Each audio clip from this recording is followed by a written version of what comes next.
तो आज उच्च न्यायालय पर हम डिस्कशन करेंगे हाई कोर्ट। जैसा कि आपने कल की जो चर्चा थी उसमें सुना था कि भारत में एक एकल न्याय प्रणाली की व्यवस्था की गई है, जहां पर सर्वोच्च न्यायालय सभी राज्यों के उच्च न्यायालयों को अपने अधीन रखता है। और इसी क्रम में जैसे संघ का जो एक न्यायालय होता है सर्वोच्च न्यायालय, वैसे ही हर राज्य में सामान्यतः एक उच्च न्यायालय की व्यवस्था की गई है। लेकिन हर राज्य में उच्च न्यायालय हो ये अनिवार्य नहीं है। कभी-कभी या किन्हीं परिस्थितियों में एक ही न्यायालय 2 राज्यों के लिए भी होता है, ठीक है? तो आगे देखेंगे हम इसको कि कौन-कौन से राज्य में उच्च न्यायालय है और कौन-कौन से राज्य जो हैं उच्च न्यायालय को साझा करते हैं। ये आगे जो हमारी क्लास बढ़ेगी उसमें हम डिस्कस कर लेंगे। तो 7वें संविधान संशोधन 1956। तो पहली बात तो आपको ये याद रखना है कि 7वां संविधान संशोधन कब हुआ है? 1956 में हुआ है। यहाँ पर एक उच्च न्यायालय की साझा व्यवस्था भी की गई है। मतलब कि यदि किसी राज्य में उच्च न्यायालय नहीं है, जैसे जब उत्तराखंड का गठन हुआ था तो उस समय उत्तराखंड और यूपी का एक ही उच्च न्यायालय था, वो कि इलाहाबाद था। ठीक है? बाद में फिर नैनीताल को बनाया गया। ऐसे ही बहुत सारे आपके राज्य हैं जहाँ पर एक ही उच्च न्यायालय को साझा किया जाता है। ठीक? और ये व्यवस्था की गई है 7वें संविधान संशोधन अधिनियम 1956 में। अगर आपसे कोई प्रश्न पूछता है कि 2 या 2 से अधिक राज्य एक हाईकोर्ट को साझा कर सकते हैं, ऐसी व्यवस्था किस संविधान संशोधन के अंतर्गत की गई है? तो 7वें संविधान संशोधन अधिनियम 1956 के अंतर्गत यह व्यवस्था की गई है कि एक उच्च न्यायालय को साझा रूप से 2 या 2 से अधिक राज्य यूज में या प्रयोग में ला सकते हैं। अनुच्छेद 214 से 231 तक राज्यों के उच्च न्यायालय के संबंध में प्रावधान है। अनुच्छेद 214 ये कहता है कि प्रत्येक राज्य का एक उच्च न्यायालय होगा, जो कि उस राज्य के संबंधी सभी मामलों को देखेगा। लेकिन राज्य से बाहर के अगर कोई मामले होंगे तो उस पर हस्तक्षेप करने का अधिकार उच्च न्यायालय का नहीं होता है। कल ही आपको पढ़ाया था कि केंद्र और राज्य के मध्य विवाद या राज्य का दूसरे राज्य के साथ विवाद से संबंधित जो मामले होते हैं वो सुप्रीम कोर्ट द्वारा देखे जाते हैं। किस अनुच्छेद के अंतर्गत ये व्यवस्था की गई है? रिकॉल कीजिए इसको। अनुच्छेद 215 के अंतर्गत प्रत्येक उच्च न्यायालय अभिलेख न्यायालय होगा। कल आपको बताया था कि सर्वोच्च न्यायालय को अभिलेख न्यायालय कहा जाता है, लेकिन वो संघ का अभिलेख न्यायालय होगा। इसी प्रकार से राज्य का जो प्रमुख न्यायालय है वो उच्च न्यायालय होता है, हाई कोर्ट होता है। तो राज्य संबंधी सभी मामलों में अभिलेख न्यायालय के रूप में कौन होगा? उच्च न्यायालय होगा। तो इस प्रकार से अनुच्छेद 215 में उच्च न्यायालय को अभिलेख न्यायालय के रूप में रखा गया है। अनुच्छेद 216 216 राष्ट्रपति द्वारा उच्च न्यायालय के न्यायाधीशों की नियुक्ति की जाएगी। तो यहाँ पर एक कंफ्यूजन हो सकता है कि हम ये कहते हैं कि राज्य के अधीन होता है उच्च न्यायालय, तो उच्च न्यायालय के न्यायाधीशों की नियुक्ति शायद हो सकता है कि आप लोग राज्यपाल की तरफ जाएं, लेकिन आपको याद रखना है कि उच्च न्यायालय और सर्वोच्च न्यायालय के न्यायाधीशों की नियुक्ति जो है वो राष्ट्रपति द्वारा ही की जाती है। न्यायाधीशों की सेवानिवृत्ति की आयु 62 वर्ष तक या पद का त्याग करने पर होती है, और जो त्याग पत्र है वो भी राष्ट्रपति को ही दिया जाता है। याद रखने योग्य बात है कि सर्वोच्च न्यायालय के जो न्यायाधीश होते हैं उनकी सेवानिवृत्त की आयु 65 वर्ष है, जबकि उच्च न्यायालय के यानी हाई कोर्ट के न्यायाधीशों की सेवानिवृत्त आयु 62 वर्ष है। उच्च न्यायालयों संबंधी न्यायाधीशों की योग्यता क्या होगी? तो सबसे पहले तो भारत का नागरिक हो, दूसरा उच्च न्यायालय में 10 वर्ष तक वकालत कर चुका हो, या फिर कोई निचली अदालत जिसको हम सेशन कोर्ट बोलते हैं, डिस्ट्रिक्ट कोर्ट बोलते हैं, वहां पर 10 वर्ष किसी न्यायिक पद पर रह चुका हो। ठीक है? तो ऐसा व्यक्ति जिसने या तो हाई कोर्ट में 10 वर्ष तक प्रैक्टिस की हो, या हाईकोर्ट से निचली अदालत में 10 वर्ष तक वो न्यायाधीश के रूप में कार्य कर चुका हो, उच्च न्यायालय का न्यायाधीश बनने के योग्य हो जाता है। अनुच्छेद 202(3) 202 के अंदर भाग 3 में देखिए, वेतन राज्य द्वारा पोषित होगा, ठीक है? और राज्य की जो संचित निधि होती है उससे ये वेतन निर्गत किया जाएगा, ऐसी व्यवस्था की गई है। देखिए जितने भी मैं अनुच्छेद अभी आपके सामने पढ़ रहा हूँ, मैं ये नहीं कहूंगा कि बिल्कुल इंपॉर्टेंट नहीं है। बट लेकिन उतने भी इम्पोर्टेंट नहीं है कि इन पर बहुत चर्चा की जाए। ये स्ट्रेट फॉरवर्ड आप याद कर लेंगे तो बेटर है। फिलहाल आपको ये याद रखना है कि जो उच्च न्यायालय है उसकी साझा व्यवस्था किस अधिनियम के अंतर्गत की गई है, उच्च न्यायालय के न्यायाधीश में के पद पर नियुक्त होने के लिए क्या अर्हताएं होती हैं, एलिजिबिलिटी होती है, बस इतना ही काफी है। और साथ ही साथ न्यायाधीश जो उच्च न्यायालय का होगा उसकी सेवानिवृत्त की आयु कितनी होती है, तो 62 वर्ष होती है। अनुच्छेद 112 का भाग 3 पेंशन केंद्र सरकार द्वारा दी जाती है। देखो अब यहाँ पर ये बात याद रखनी है कि वेतन तो राज्य सरकार द्वारा दिया जा रहा है, लेकिन पेंशन केंद्र सरकार द्वारा दी जा रही है। तो ये बात थोड़ा सा आप लोगों को याद कर लेनी चाहिए। जहां पर कॉन्ट्रडिक्शन होने की संभावना होती है वहां पर हमको थोड़ा सा ज्यादा ध्यान देना होता है किसी भी कंटेंट पर, चाहे वो आप अभी संविधान पढ़ रहे हो, उच्च न्यायालय पढ़ रहे हो, चाहे कोई भी आप विषय पढ़ रहे हो। अनुच्छेद 223 महत्वपूर्ण है, इसको स्पेशली आप मार्क कीजिएगा। मुख्य न्यायाधीश की अनुपस्थिति में न्यायालय के अन्य न्यायाधीश राष्ट्रपति द्वारा कार्यकारी मुख्य न्यायाधीश नियुक्त किए जाते हैं। ठीक है, तो यदि कोई भी मुख्य न्यायाधीश अनुपस्थित हो या फिर वो तत्काल प्रभाव से हटा दिया गया हो या फिर उसने त्यागपत्र दे दिया हो, है ना, तो उस केस में क्या होगा कि जो भी योग्य न्यायाधीश होगा उससे निचला, उसको राष्ट्रपति द्वारा कार्यकारी न्यायाधीश के रूप में तत्काल प्रभाव से नियुक्त किया जाएगा। और जब तक कि नए मुख्य न्यायाधीश की नियुक्ति नहीं हो जाती है तब तक वही कार्यकारी जो न्यायाधीश है वो उच्च न्यायालय का न्यायाधीश या फिर कहें कि मुख्य न्यायाधीश का कार्यभार संभालेगा। ठीक है,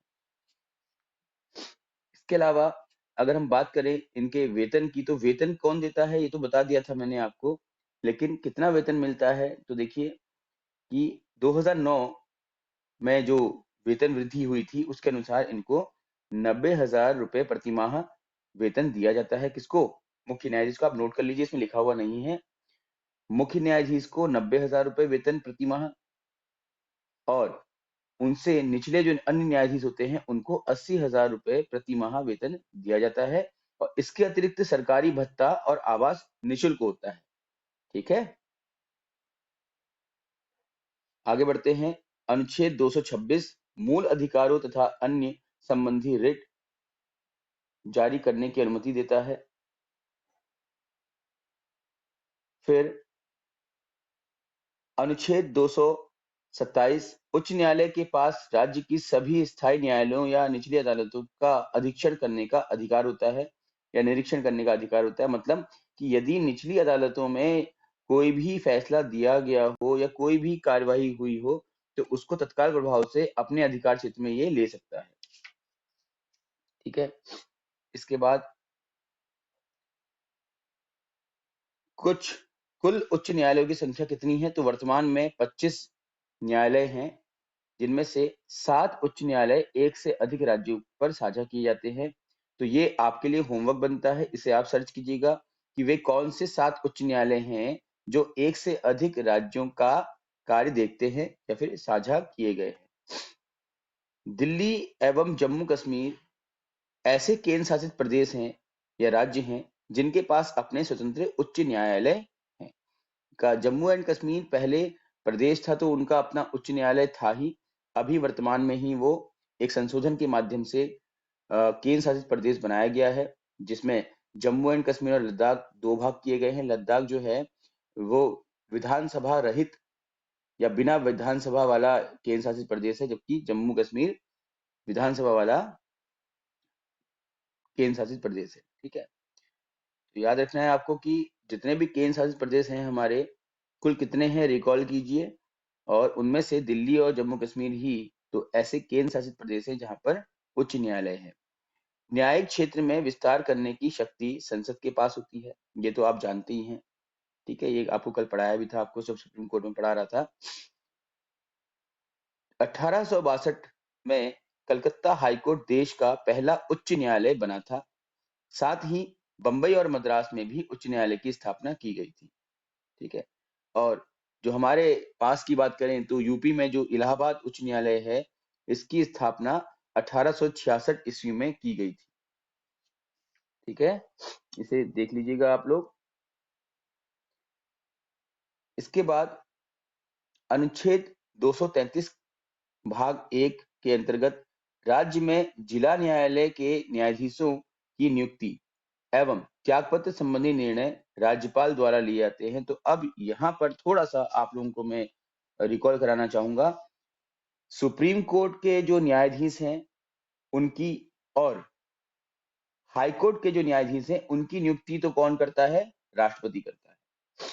लेकिन जो राज्य के अन्य निचली अदालतें होती हैं, जैसे जिला न्यायालय होता है या फिर कहें कि सेशन कोर्ट होता है, इनके न्यायाधीशों की नियुक्ति कौन करता है? राज्यपाल द्वारा किया जाता है। ठीक है? और इसमें उच्च न्यायालय का परामर्श लिया जाता है राज्यपाल द्वारा। अनुच्छेद 235 इसके अंतर्गत उच्च न्यायालय अधीनस्थ न्यायालयों पर नियंत्रण रखता है। ठीक है? मतलब कि वही कि कोई भी निचली अदालत है, तो उसकी कार्यवाही में अगर किसी प्रकार की कोई हस्तक्षेप करना है, तो इसका अधिकार उच्च न्यायालय के पास होता है। लोक अदालत की बात करते हैं, इंपॉर्टेंट है पॉइंट ये, लोक अदालतों का नाम बहुत सुना होगा आपने। तो इसमें क्या होता है, कई बार बहुत सारे मामले पेंडिंग होते हैं, तो उनको एक कोई कॉमन डेट निकाल करके सार्वजनिक रूप से उसको निपटा लिया जाता है, उसको लोक अदालत कहते हैं। लोक अदालतों के माध्यम से सामान्य न्यायालयों में लंबित दोनों पक्ष के समझौतों के आधार पर निपटारा किया जाता है। इसके अंतर्गत सेवानिवृत्ति न्यायिक अधिकारी तथा विधि ज्ञान रखने वाले अधिकारी पीठासीन अधिकारी कहलाते हैं। ठीक है? तो ऐसी अदालतें जहां पर बहुत सामान्य जो फैसले होते हैं, ऐसा देखो मर्डर केस चल रहा है, कोई बहुत गंभीर केस है, वो नहीं जाता इसमें। सामान्य मामले जो चल रहे हैं, जैसे कि माना किसी की गाड़ी जब्त हो गई थी या किसी गाड़ी से कोई एक्सीडेंट हो गया था लेकिन मरा कोई नहीं है, इस प्रकार के छोटे मोटे केस होते हैं जो बहुत ज्यादा लंबे समय से लंबित होते रहते हैं, तो उनको एक कॉमन डेट निकाल करके ऐसे न्यायाधीशों के सहायता से पूरा किया जाता है जो कि सेवानिवृत्त हो चुके हों, और या फिर ऐसे व्यक्ति जो विधि का अच्छा ज्ञान रखते हों, उनको पीठासीन अधिकारी के रूप में नियुक्त कर दिया जाता है। ग्राम न्यायालय अधिनियम 2008 ग्राम न्यायालयों को सिविल तथा आपराधिक मामलों पर निर्णय लेने का अधिकार दिया गया है। तो ग्राम न्यायालय अधिनियम 2008 क्या है? इसके अंतर्गत ग्राम न्यायालयों की व्यवस्था की गई है जो कि सिविल और आपराधिक मामलों पर निर्णय लेने का अधिकार रखते हैं। अधिक बड़े जो मामले होते हैं उन पर इनका कोई हस्तक्षेप नहीं होता है। इसके बाद तो आप लोगों के लिए उच्च न्यायालय का जो ये टॉपिक हमने डिस्कस किया, उसमें एक होमवर्क ये रहता है कि जो 7 अभी बताए हैं, 7 उच्च न्यायालय ऐसे हैं जो 2 या 2 से अधिक राज्यों का साझा कार्य देखते हैं। वो कौन-कौन हैं, ये आपने नाम याद रखने हैं।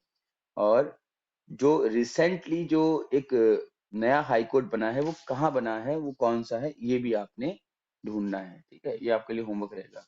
हालाँकि जिनको मैंने पहले पढ़ाया है, उनको तो बताया था, शायद याद हो ना हो। अब आते हैं हम राज्यपाल की तरफ। तो देखिए, जैसे केंद्र में राष्ट्रपति, वैसे ही राज्य में राज्यपाल का पद होता है। संविधान के भाग 6 में अनुच्छेद 153 से 167 तक याद करने का बड़ा सही तरीका है। वहां राष्ट्रपति के लिए अनुच्छेद 52 से स्टार्ट होता है, तो 101 अनुच्छेद के बाद 153 यानी कि 153 से राज्यपाल की जो प्रावधान है वो लिखे गए हैं। राष्ट्रपति के समान राज्यपाल राज्य का कार्यकारी प्रमुख होता है।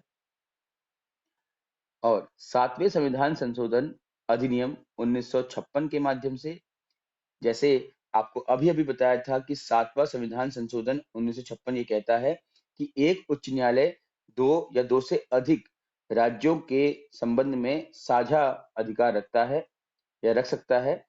उसी प्रकार से साझा अधिकार की ये बात है, इसको हम साझा अधिनियम भी कह देते हैं, मतलब याद रखने के लिए। ये 7वां संविधान संशोधन जो है वो साझा शक्तियों पर अपने निर्णय ले रहा है। तो यहाँ पर एक राज्यपाल जो है वो एक से अधिक राज्यों का कार्यभार देख सकता है। अभी रिसेंटली एक घटना हुई थी, आपको याद होगा कि उत्तराखंड और उत्तर प्रदेश का कार्यभार ये क्या नाम था, मैं नाम भूल रहा हूँ, अजीज कुरैशी जी ने देखा था कुछ समय तक के लिए। ठीक है? तो ऐसे ही कई बार ऐसी घटनाएं होती हैं जब किसी एक राज्य का राज्यपाल सेवानिवृत्त हो जाता है और तत्काल प्रभाव से किसी दूसरे राज्य के राज्यपाल को कुछ समय तक के लिए उस राज्य का भी कार्यभार दे दिया जाता है। अनुच्छेद 155 के अंतर्गत राज्यपाल की नियुक्ति का प्रावधान है और यह नियुक्ति जो है राष्ट्रपति द्वारा की जाती है। अनुच्छेद 156 का भाग 1, राज्यपाल राष्ट्रपति के प्रसाद पर्यंत अपना पद धारण करता है। और अनुच्छेद 56 के अंदर ही, जिस अनुच्छेद के अंदर पहले प्रोविजन में इसने पदभार ग्रहण किया था राष्ट्रपति के प्रसाद पर्यंत, उसी के दूसरे क्लॉज में ये राष्ट्रपति को त्यागपत्र देता है, यानी कि राज्यपाल के पद धारण करने और त्यागपत्र देने दोनों संबंधी संस्तुतियां अनुच्छेद 156 में ही दी गई हैं। इंपॉर्टेंट है, इसको आप मार्क कर लीजिएगा। राष्ट्रपति के पद की अर्हताएं क्या है? तो लगभग वही अर्हताएं हैं जो राष्ट्रपति की होती हैं। बस राष्ट्रपति को संसद का सदस्य बनने की योग्यता होनी चाहिए, तो उसी प्रकार से राज्यपाल को विधानसभा का सदस्य बनने की योग्यता होनी चाहिए। ठीक है, तो भारत का नागरिक हो और 35 वर्ष की आयु पूर्ण कर चुका हो। अनुच्छेद 239 इंपॉर्टेंट है, संघ राज्य क्षेत्र दिल्ली के मुख्यमंत्री की नियुक्ति राष्ट्रपति द्वारा की जाती है। देखिए, आप लोग को ये जानकारी होगी कि किसी भी राज्य के मुख्यमंत्री की जो नियुक्ति है वो राज्यपाल द्वारा ही की जाती है ना? लेकिन सिर्फ राज्य के मुख्यमंत्रियों की नियुक्ति राज्यपाल द्वारा की जाती है, क्योंकि राज्यों का अपना एक विषय होता है, राज्य सूची के अंतर्गत आता है। लेकिन जो संघ शासित प्रदेश होते हैं वो तो पूर्ण रूप से केंद्र के अधीन होते हैं। तो क्योंकि संघ शासित प्रदेश केंद्र के अधीन होते हैं, तो उस क्षेत्र में जो भी मुख्यमंत्री आएंगे, जितने भी मुख्यमंत्री आएंगे, उन सभी की नियुक्ति राष्ट्रपति द्वारा ही की जाएगी। अभी तक केंद्र शासित प्रदेशों में केवल दिल्ली में ही विधानसभा थी, तो इसलिए दिल्ली के संबंध में यहाँ पर लिखा हुआ है कि अनुच्छेद 239 के अंतर्गत दिल्ली के मुख्यमंत्री की नियुक्ति राष्ट्रपति द्वारा की जाएगी। अब क्योंकि जम्मू कश्मीर में भी विधानसभा है और वो भी एक केंद्र शासित प्रदेश है, तो वहां का मुख्यमंत्री भी राष्ट्रपति द्वारा ही नियुक्त किया जाएगा। और एक और बात याद रखिएगा कि केंद्र शासित प्रदेशों में राज्यपाल का पद नहीं होता है, उसके स्थान पर उपराज्यपाल का पद होता है। ये भी आप लोग नोट कर लीजिएगा। राज्यों में राज्यपाल और केंद्र शासित प्रदेश में होता है उपराज्यपाल, जिसको हम क्या बोलते हैं? एलजी बोलते हैं, लेफ्टिनेंट गवर्नर बोलते हैं। ठीक है,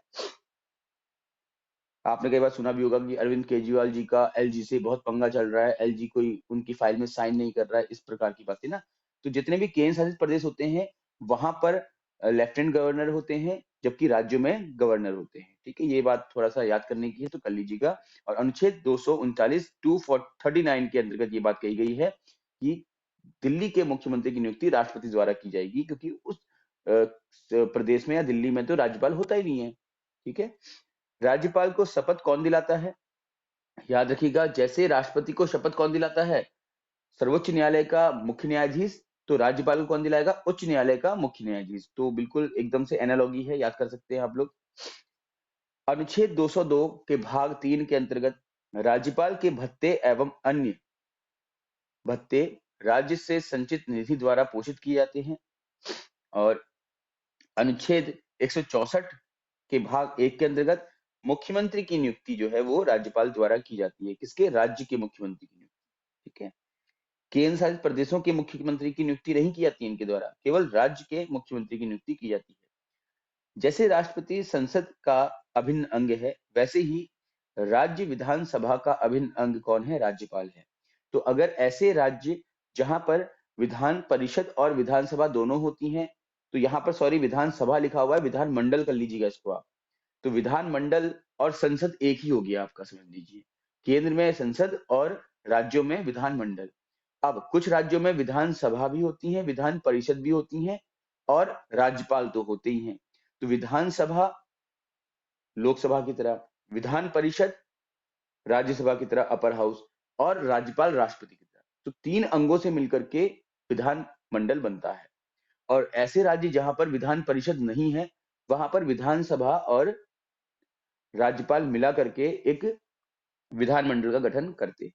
तो याद रखना है, हाँ, भूलना नहीं है आपको। राष्ट्रपति के समान ही इसे राज्य में विधान सत्र बुलाने और सत्रावसन देने या विघटन करने की शक्ति प्राप्त होती है। तो जितनी शक्तियां केंद्र में राष्ट्रपति को है, उतनी सभी शक्तियां राज्यपाल को है राज्य में। ठीक है? तो आपको कुछ करना ही नहीं है। अगर आपने राष्ट्रपति के संबंध में सारी चर्चाएं कर ली हैं, आपको सारा नॉलेज है राष्ट्रपति की शक्तियों का, तो वो सारी शक्तियां ट्रांसफर कर दीजिए आप राज्य में, तो राज्यपाल के पास आ जाएंगी।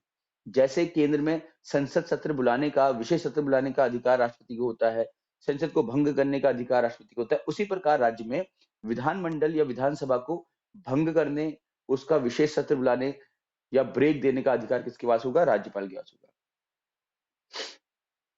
राज्य विधान परिषद में चुनाव हम नहीं करते हैं। जैसे राज्यसभा होती है, वैसे ही राज्य विधान परिषद होती है। यहाँ पर अप्रत्यक्ष प्रणाली का प्रयोग करके चुनाव होते हैं, और राज्य विधानसभा में चुनाव प्रत्यक्ष रूप से होते हैं। यहाँ पर चुनाव हम स्वयं करते हैं, हम मतलब कि आम जनता जो होती है। राज्य विधान परिषद के संबंध में थोड़ा सा देख लीजिए कि कुल सदस्यों का 1/6 भाग राज्यपाल द्वारा नामित किया जाता है। देखिए, राज्यसभा में तो 12 सदस्य क्या है, बिल्कुल एकदम फिक्स हैं, जो कि राष्ट्रपति द्वारा मनोनीत किए जाएंगे। लेकिन राज्य विधानसभा की बात करें तो अलग अलग राज्य में अपनी जनसंख्या के आधार पर विधान परिषद के सदस्यों की संख्या का चयन होता है। तो वहां पर कोई एक नियत संख्या तो हम तय नहीं कर सकते ना। तो इसीलिए जितने भी विधान परिषद है, उसमें जितने भी कुल सदस्य हैं किसी भी राज्य में, उसके 1/6 भाग लोग ही या भाग सदस्य ही राज्यपाल द्वारा नामित किए जाते हैं। ठीक है,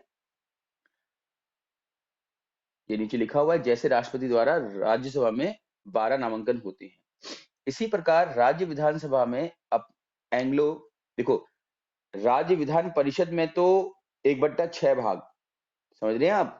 और वो क्या होंगे? कला, साहित्य, विज्ञान के लोग होंगे, जैसे राज्यसभा में थे। वहीं दूसरी तरफ विधानसभा में, जैसे लोकसभा में एंग्लो इंडियन को हम शामिल कर रहे थे ना मनोनयन के लिए, वैसे ही राज्य विधानसभा में, क्योंकि विधानसभा लोकसभा के जैसी है, तो विधानसभा में भी एंग्लो इंडियन को ही नामित किया जाता है राज्यपाल द्वारा। लेकिन ये व्यवस्था क्या है, अब समाप्त कर दी गई है। कल ही मैंने आपको पढ़ाया था, नहीं परसों ही पढ़ाया था आपको मैंने, 2-3 दिन पहले ही। अनुच्छेद 165, राज्यपाल द्वारा किसी व्यक्ति को महाधिवक्ता नियुक्त किया जाता है और इसकी नियुक्ति राज्यपाल द्वारा होती है। ठीक है। अनुच्छेद 201 इंपॉर्टेंट है, देखिए, राष्ट्रपति के विचाराधीन हेतु आरक्षित विधेयक राज्यपाल के अनुग्रह पर अनुमति एवं रोक हेतु प्रस्तुत किए जाते हैं। ठीक है।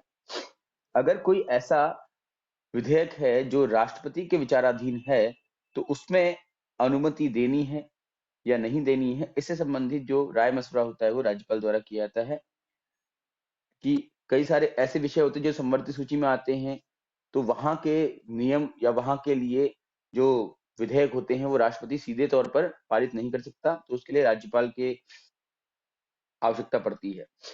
अनुच्छेद 213 के अंतर्गत जैसे 123 था, वैसे ही 213 है। क्यों कैसे याद रखेंगे इसका? तो 123 तो 213 एक जैसे लग रहा है ना आपको, सेम नंबर्स हैं, बस आगे पीछे किए हुए हैं। जैसे अनुच्छेद 123 के अंतर्गत राष्ट्रपति को अध्यादेश लाने की शक्ति प्रदान की गई थी, उसी रूप में 213 के अंतर्गत राज्यपाल को राज्य के विषय संबंधी अध्यादेश लाने की अनुमति है या अधिकार रहता है। तो राज्य सूची के जो विषय होते हैं उन पर अध्यादेश लाने का अधिकार किसको रहता है? राज्य के राज्यपाल को होता है। अनुच्छेद 161 राज्य स्तर पर दंड को क्षमा करने की शक्ति। ठीक है, जैसे राष्ट्रपति को किसी भी दंड के, चाहे मृत्यु दंड हो, चाहे कोई भी दंड हो, उसको क्षमा करने की, क्षमादान की शक्ति रहती है। किस अनुच्छेद के अंदर ये शक्ति दी गई है? रिकॉल कीजिए, है ना। उसी प्रकार से अनुच्छेद 161 के अंतर्गत राज्य स्तर का कोई अगर ऐसा मामला है जो दंड संबंधी है, तो उस दंड को क्षमा करने की, क्षमादान की शक्ति जो है राज्यपाल के पास होती है। देश की पहली राज्यपाल कौन बनी? तो सरोजिनी नायडू इसका आंसर है। और कहाँ की बनी थी? तो यूपी की। ठीक है।